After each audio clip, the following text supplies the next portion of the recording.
The sense of community, of the fun of not taking things so seriously, of really just opening up to a new level of relaxation to let the learning in, let the growth in. Yeah, that's what it was. Of course, there's New Zealand too. I mean, like, come on, like one of my favorite places in the world. So there's a lot of openness here.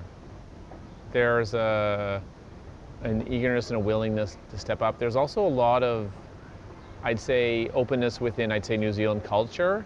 I think my understanding is because of the connection people have here with nature, that there's a deeper, more soulful understanding of people's connection that takes them beyond business as usual. So I think that's laying the foundation for this group of people to come from a deeper level, a more soulful level of understanding what it really takes to move to a different way of working and being.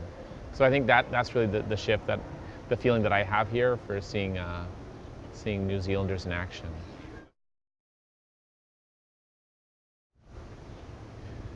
I think for me, it's this understanding that we're all on our journey, that the most senior person can learn from the most junior person, and that when we talk about building a culture of learning and growth, learning can happen at every moment. When we really have a willingness to look inside of ourselves, I know for my part, being quite senior in the Agile community, in doing this work, like for me, it's my own personal reflection of like, well, how am I showing up each moment this morning?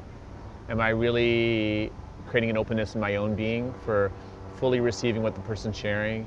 Am I really opening a willingness to let go of my beliefs, my understandings? It doesn't matter how many successes I've seen or what I've seen, but really just willing to step back and take things from another angle. So for me, that's my work here for myself, is seeing the places where I sometimes get stuck and say, oh, I know that, or there's a much better way to approach it, and like let go of that and come from this place of, well, what can I learn from this moment here? What can I discover?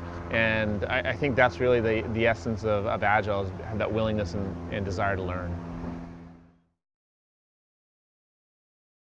The fascinating thing is that the session I plan to deliver after this interview is actually an emergent phenomenon, that I don't know what is going to guide me in terms of what will come out. I have some ideas. I have like a high-level sketch. So it's emergent and I don't know. That said, I can say some things that will be there. Surfing the waves. If we look at a surfer, they're willing to step in, they're willing to learn, they're coming from this place of working with what is. And I think that what happens in our society, even in the Agile community, we lose that. So what I'm inviting people to do is come back to the essence of Agile. The core part of Agile that actually has the secret to unlock success. And there are three components of the essence of Agile. There's valuing people. This comes from the first line of the manifesto, individual interactions over process and tools. It's this deep sense of valuing people and valuing ourselves, whereas too often we get caught in the trap of process. The other aspect of the essence of Agile is the very preface of the whole manifesto, which is all about learning. And we're easy and happy to go to retrospective and talk about the work practices and what can change and running little experiments and so on. However, the real depth, the real shift, the real transformation comes from when we have a willingness to look inside of ourselves, look at our leadership edges, look at the places where we're not showing up as the best collaborator we can be. And there's a willingness to not just talk about the Agile mindset, but actually do work to shift our own behaviors so that they manifest, so that we're living the Agile mindset. And the final part is, I'd say, this part of responding to change or following a plan, is moving to this place of really where we are surfing the waves, where we are taking whatever comes as a gift. Something we talk about this from improv, but we're in a place of ready to operate with what's happening there. And it's really easy to talk about the product owner doing that, but when we take that as our personalized ourselves, how do we actually really react when someone doesn't show up to a meeting? And they don't show up for an appointment. We get mad, frustrated. But that's not responding to change. That's not embracing uncertainty. It's actually going like, oh, well, geez, something must have happened. Otherwise, they would have been here.